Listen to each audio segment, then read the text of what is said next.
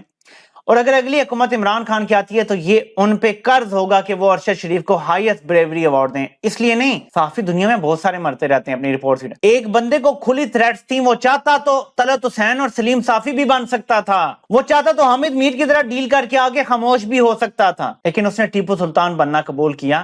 یہ بریوری کا highest level ہے. یہ وہ شہادت کا رتبہ پایا ہے جو بارڈر پہ کھڑا سپائی کا جو شہادت کا رتبہ ملتا ہے نا, یہ اس لیول کا ہے. جو جنگ کے اندر فرنٹ لائن پہ کھڑا ہوتا ہے نا, یہ اس لیول کا ہے. تو نشان حیدر سے نیچے بات نہیں ہونی چاہیے. یہ دونوں چیزوں کا مطالبہ انشاءاللہ جاری رکھا جائے گا. اور اگر عمران خان کو حکومت ملتی ہے کبھی, تو پھر تو اسٹریٹ اوے انہیں یہ پہلا کام اعلان یہ کرنا چاہیے انہیں کہ یہ دیا جاتا ہے. دعا کریں کہ ارشد شریف کے قاتل پکڑے جائیں, وہ جو کوئی بھی ہیں. آپ سے انشاءاللہ پھر ملاقات ہوتی ہے. اللہ پاک آپ سب کا حامی و ناصر ہو. آپ سب کے سننے کا بہت بہت شکریہ.